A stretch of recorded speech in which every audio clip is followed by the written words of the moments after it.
e a gente vai dar uma olhadinha em Banco do Brasil, agora entender aí como é o negócio, se vale a pena investir ou não. Vou chamar aqui o analista CNPI da Suno Research, o José Eduardo Daronco, que é responsável pelo setor, pelo Banco do Brasil. Zé, bom dia, muito obrigada pela sua participação aqui no Suno Notícias. Bom dia, Bia. É um enorme prazer estar aqui com você, estar aqui com a sua audiência para falar um pouquinho sobre o Banco do Brasil. Eu sei que muita gente tem vontade de investir, muita gente tem muito receio, e eu sei que também tem vários acionistas aí que ficam um pouco mais preocupados sobre o futuro, se vai ter dividendo, se não vai ter. Então, eu acho que esse bate-papo vai ser muito proveitoso. Também acho super importante, inclusive, diante aí de uma mudança de governo, né? A gente fica olhando para o banco, que é uma empresa super tradicional, né? Tem mais de 200 anos de história. Isso, inclusive, essa questão, né, do histórico da empresa, dos 200 anos, vem muito como um fator de credibilidade, né? E que muitas vezes leva o investidor a investir justamente por isso. Pensa, é uma empresa que está aí no mercado há mais de 200 anos. Nesse raio-x de hoje, eu queria entender, olhando para o setor financeiro, esse é um bom motivo para investir e se há alguma desvantagem, né, na questão do banco ser uma empresa tão antiga hoje. Perfeito. Eu acho que não é uma desvantagem o tamanho e também a sua antiguidade, né? O seu histórico. Principalmente porque quando a gente pega o histórico dos bancos do Brasil, a gente vê que no início da década houve uma consolidação bancária. Então, muitos dos que estão nos assistindo provavelmente não conhecem o Banco Garantia, né? Então, vários banquinhos eles foram sendo comprados pelos bancões. Alguns tiveram que sofrer intervenção do Banco Central, serem liquidados, etc. Então, as pessoas elas valorizam muito as instituições sólidas, né, que têm um nome. Então, por isso justamente que muitas pessoas têm dificuldade em deixar dinheiro nas contas digitais. Então, eu acho que isso é uma vantagem do banco, tá?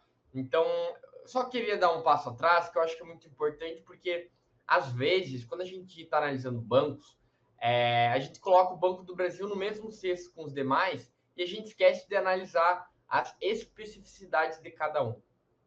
E o Banco do Brasil ele tem uma especificidade que é muito relevante em relação a todos os bancos do país. Ele é o que a gente chama do Banco Agro, porque hoje cerca de um terço da carteira da companhia ela é exposta diretamente ao agronegócio. Por que eu estou falando isso? Porque o agro no Brasil é uma potência. Quando a gente pega o histórico, os últimos 10, os últimos 20, os últimos 30 anos, a produção brasileira ela só cresce, tá? Então, óbvio que existe um ano talvez um pouco mais difícil, não choveu, teve uma quebra de safra, etc. Mas a safra, o agro, ele cresce. E o Banco do Brasil ele acaba se beneficiando muito com esse crescimento. E, além disso, o agro ele é resiliente, porque ele consiste em uma operação de crédito que tem garantia real, né? Que o agricultor ele vai dar terra em garantia. Então, a inadimplência ela acaba sendo muito menor. Porque se no final do dia o agricultor não pagar lá o financiamento, o empréstimo, ele vai perder a terra. Então, é o que ele evita. É uma situação totalmente oposta, por exemplo, do caso da Americanas. A Americanas é um crédito quirografário, ou seja, é um crédito sem nenhuma garantia. E é exatamente por isso que a gente está vendo os bancos se movimentarem na justiça para bloquear o dinheiro. Então, por que eles querem bloquear? Porque se esse dinheiro sair dali, dificilmente eles vão conseguir recuperar, porque não tem garantia. Entendeu? Eles vão ter que concorrer com todo mundo para conseguir competir pelo mesmo capital. Então, é um crédito real, é um crédito sem garantia, tem uma inadimplência baixa. A gente viu que, por exemplo, eu vi que muita gente comentou sobre o resultado do Bradesco, tá? Ele até é o banco mais exposto no caso das Americanas. Mas quando a gente analisa friamente o Bradesco em relação ao Banco do Brasil, a gente pode ter uma conclusão muito clara. O Bradesco está muito mais exposto ao crédito pessoal, ao cartão de crédito. Então, que são espécies de crédito com uma inadimplência muito maior e com uma sensibilidade da economia. Porque, veja bem, quando a economia está indo mal, o desemprego aumenta, a inflação está correndo o poder de compra das pessoas, torna-se mais difícil para elas pagar aquele empréstimo pessoal. Empréstimo pessoal, só para colocar tudo na mesma linha, é aquele que tu vai lá, pede para o banco, ele te dá, tu nem precisa falar o que tu vai fazer com o dinheiro. Tu vai lá e saca, não dá nenhuma garantia. Esse é o crédito com maior inadimplência. E por isso que o custo dele é bem mais alto do que os demais. Cartão de crédito, cheque especial, que em geral são as primeiras coisas que as pessoas atrasam, né? Então, financiamento de automóvel também. Então, o Bradesco está muito mais exposto a esse tipo de crédito. E por isso que ele tem sentido. Vou te dar um dado aqui, Bia, que eu acho que é bem interessante. O Bradesco está com o índice de inadimplência maior nos últimos 4 anos. Tá? Por outro lado, o índice da inadimplência do Banco do Brasil está muito saudável. Tá? Então, assim, é um banco... E por que eu estou dizendo isso? Porque é um banco defensivo. O Banco do Brasil ele tem uma carteira de crédito defensivo. Ele tem, eu acho que isso é importante também, um público mais premium, porque ele tem muitos correntistas que são funcionários públicos. Então, o funcionário público ele tem uma receita, um salário estável, né? Então, ele consegue se Justamente. organizar. E também tem a questão do consignado, né? Que é mais fácil dar um consignado para o servidor público. Então, assim, é um banco defensivo.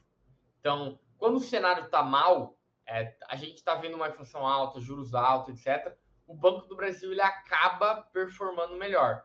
Agora, quando o cenário está muito bom, a economia está crescendo muito, etc., etc., os demais bancos acabam conseguindo crescer mais, porque o Banco do Brasil ele é um pouco mais defensivo, ele é um pouco mais cauteloso. Então, tem que entender essa diferença, tá? E eu acho que é muito importante. Por outro lado, é importante ser dito também que o Banco do Brasil é um banco estatal, né? Então, ele obviamente tem um risco maior porque a imprevisibilidade é maior. A gente sabe que a cada 4 anos pode trocar o governo e esse governo pode selecionar novos diretores, novos conselheiros. Dito isso, acho que é importante, né, Bia, a gente comentar um pouco sobre a nova indicação da nova presidente do Banco do Brasil.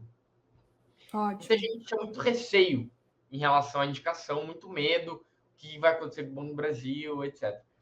A indicação ela foi uma indicação técnica, tá? Foi uma gerente executiva, uma funcionária de carreira do banco e de 20 anos. Eu acho que o investidor, o principal risco do Banco do Brasil, em se tratando de governança, é a carteira de crédito. Por quê? Porque no passado, o que aconteceu? O banco ele acabou crescendo muito a carteira de crédito, ou seja, deu dinheiro para muita gente, só que sem analisar adequadamente o perfil de risco.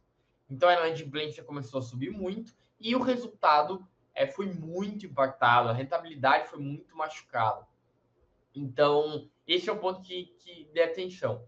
Dito isso, eu acho que a indicação sendo técnica da nova presidente, a gente não deve ver nenhuma alteração tão significativa no perfil de risco, no apetite de risco do banco.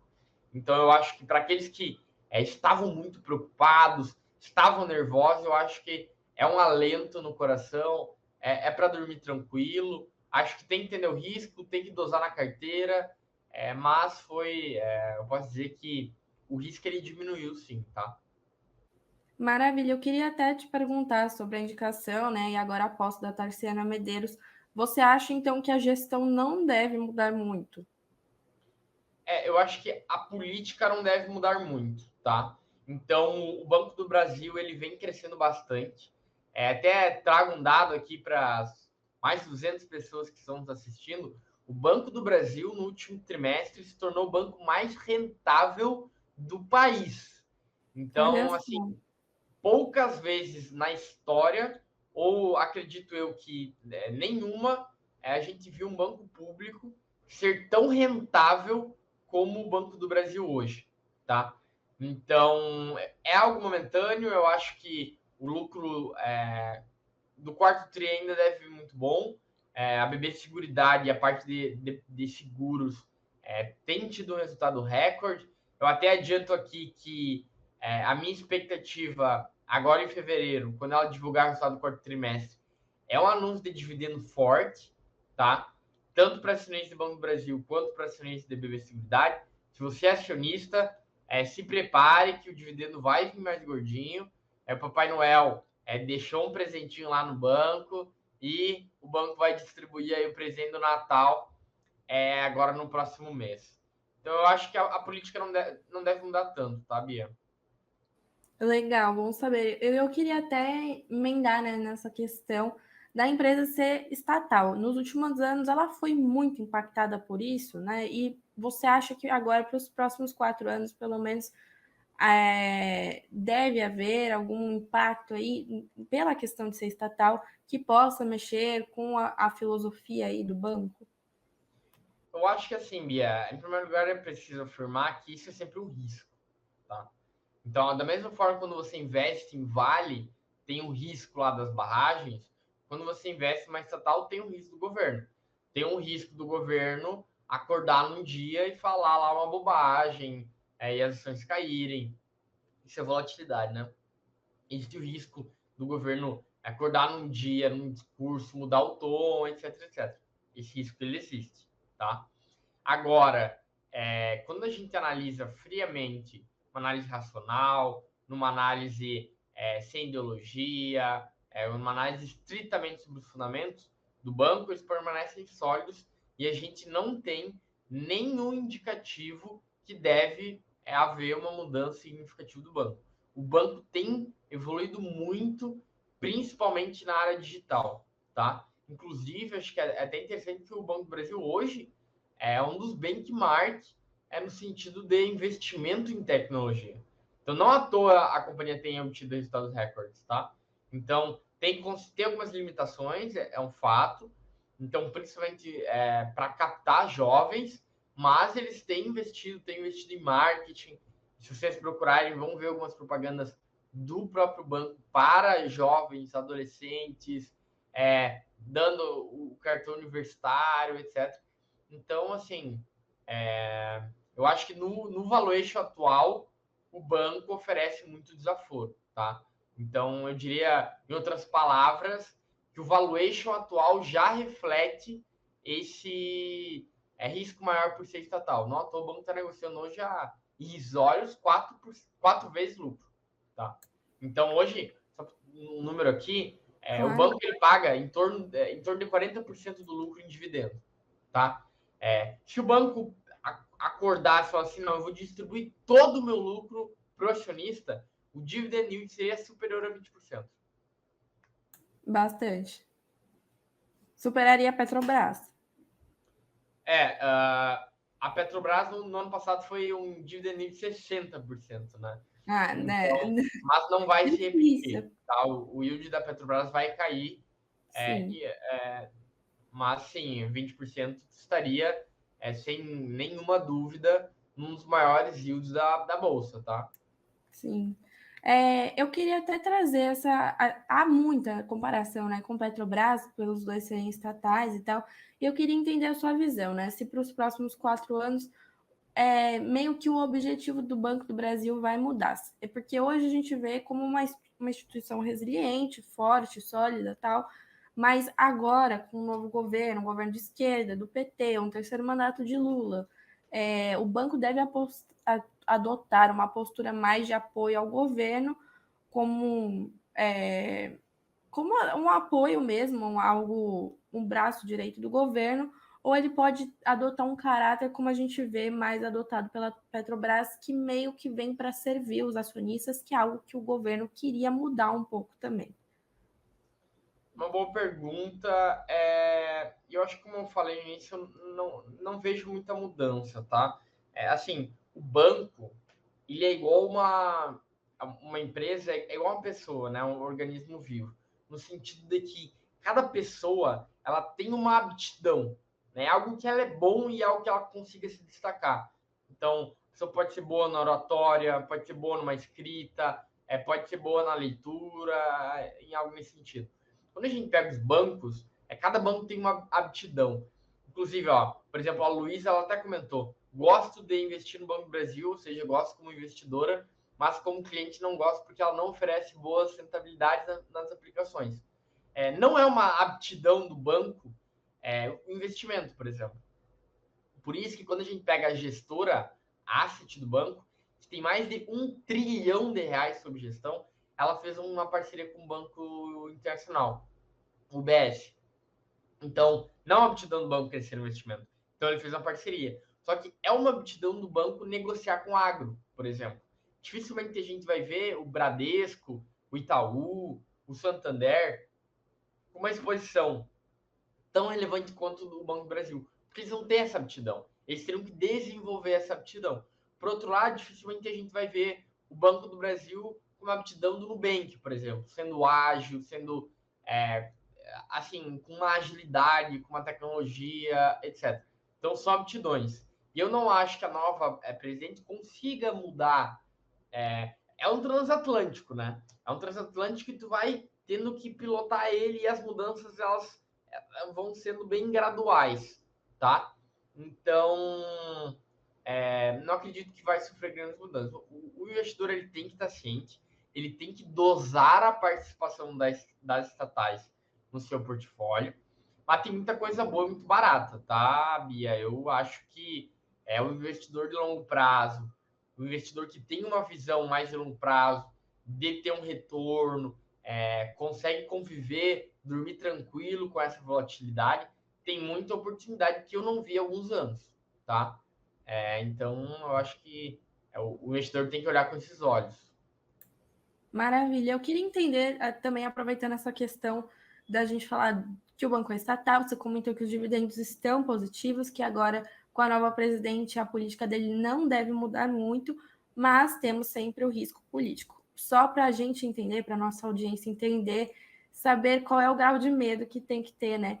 Como o presidente, o governo podem interferir na política do banco como um investimento, ou seja, reduzir pagamento de dividendos, etc. Como isso se dá? É um risco mesmo, de fato, que a gente tem que encarar? É um risco, tá? Como que ele se dá? Ele indicou a nova CEO, diretor-presidente, e a nova CEO ela pode tentar mudar a política lá. Óbvio que tem instrumentos internos de propriamente até compliance que barram isso, mas ela pode ser uma iniciativa do governo.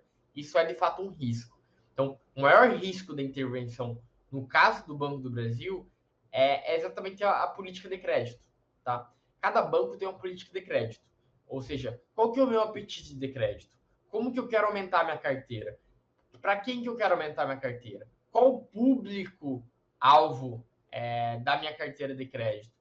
E além disso, qual que é o produto que eu vou aumentar? Por exemplo, posso aumentar minha carteira no agro, posso aumentar minha carteira no crédito habitacional, que é algo que também tem garantia real e é muito resiliente. Ou eu posso aumentar a minha carteira de crédito no crédito pessoal. Eu posso aumentar a minha carteira de crédito no cheque especial, que tem muito mais risco. Então, a política de crédito, ela pode sofrer alteração. Esse é o maior risco do Banco do Brasil. Então, o Banco do Brasil, o governo, ele pode querer inflar a economia aumentando o crédito dos bancos. Então, o banco vai lá, joga dinheiro na economia, o banco ele vai ter prejuízo porque a inadimplência vai aumentar, etc, etc. Mas num primeiro momento vai dar uma respirada na economia e depois, obviamente, as pessoas não pagam, etc. O banco acaba ficando sem dinheiro, a Basileia cai, a economia acaba degradando até num momento pior do que anteriormente. Mas então esse é o maior risco, tá? Mas hoje esse cenário me parece distante. Eu acho que a Caixa deve ser utilizada para aumentar a carteira de crédito nesse sentido, tá? Mas também é um crédito habitacional, tem garantia real, etc. Mas, assim, no Banco do Brasil é um risco, mas não me parece hoje que seja tão forte como está implícito no valuation do banco. Ótimo. Queria entender também questões de alterações na lei das estatais, né? Como isso pode implicar em alguma alteração significativa para o banco. Perfeito. Eu acho que a alteração da lei das estatais é um retrocesso para todos os brasileiros, tá? Eu acho que à medida que a gente tenha grandes empresas, a gente não pode cogitar que um político sem nenhuma expertise possa comandar ela, né? Não posso admitir que uma pessoa que não sabe nada sobre o setor financeiro, o setor bancário, esteja à frente dos maiores bancos do país ou da maior petroleira do país. Então, acho que é um retrocesso, tá? Isso passa uma visão ruim, porque aumenta a incerteza. Então, por mais que a gente tenha uma funcionária que é de carreira e é técnica no Banco do Brasil hoje, a gente não sabe como estará ela no futuro, né? Então, a lei das estatais é uma barreira, é um colete aqui à prova de bala. O colete, ele não necessariamente significa que vai salvar a tua vida, né? Depende do tiro que você toma e aonde. Mas, sem dúvida, ele ajuda, né? Então, se você tá na guerra, você muito provavelmente vai querer investir no colete, mesmo sabendo que, eventualmente, ele não te protege 100%, né? Do que ir lá sem colete. Então, eu acho que é negativa, é uma visão muito ruim, mas muito disso já está no preço hoje, tá? Não à toa, a Banco Brasil negociou hoje a 4 vezes lucro. Então, Ótimo. mudança de política de dividendo, eu não acredito, tá? Porque o Tá. payout do Banco Brasil já é baixo, já é em torno de 40%.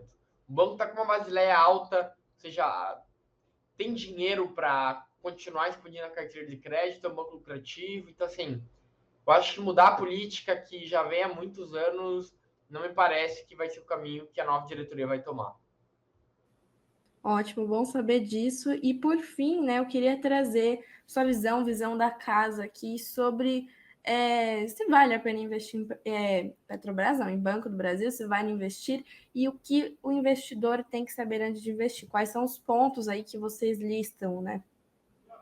Perfeito, acho que é uma boa pergunta. Vou começar pelos pontos. Como eu falei no início, tá? Você tem que entender as especificidades do banco. Às vezes as pessoas elas só falam negativo, é estatal, pode ter intervenção do governo, etc, etc. Mas às vezes muitos se esquecem dessas virtudes do banco que a gente não encontra, que é a presença no agro, que é a carteira de crédito com, perdão, a carteira de clientes com sendo mais premium, servidores públicos, etc. Tem uma parte que eu não falei que é um pouco mais específica, mas é a questão do funding, ou seja, o banco ele consegue captar dinheiro nas pessoas, as pessoas deixam dinheiro na conta corrente, na poupança. A poupança ela é um péssimo investimento para as pessoas, mas é um excelente investimento para o banco. Tá? O banco paga muito barato para o dinheiro das pessoas que estão na poupança e empresta a um juros muito maior. Então, eu acho que entender essas especificidades é muito importante para entender o banco, para entender se ele vale a pena ou não, tá? Eu acho que o investidor ele tem que analisar o banco sobre essas especificidades, tanto do lado negativo quanto do lado positivo.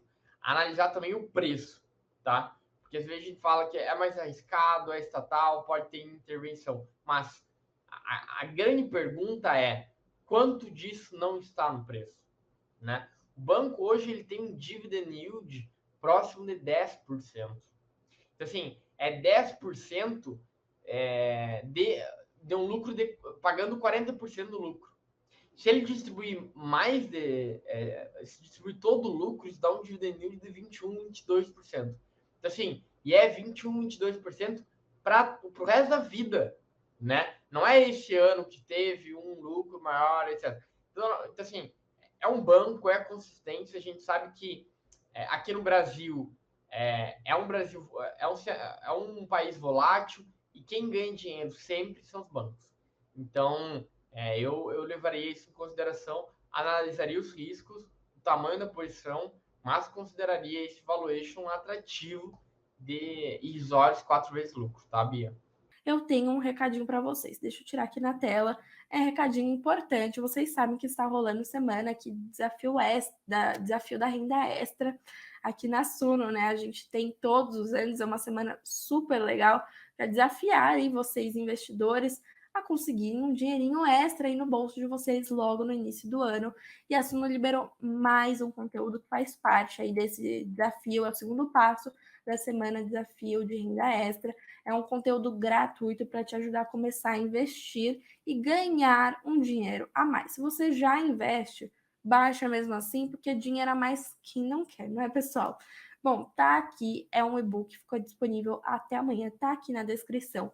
ou dessa live no YouTube, ou no seu podcast, na sua plataforma de áudio. Dá para você baixar, é gratuito, mas é por tempo limitado. E aproveita, pelo amor de Deus, desafio da renda extra. Quem não quer, eu quero, eu posso dizer. Bom, tá aqui na descrição. Espero vocês me contem depois o que acharam, se baixaram, o que acharam do material. A gente sempre gosta de receber esses feedbacks de vocês.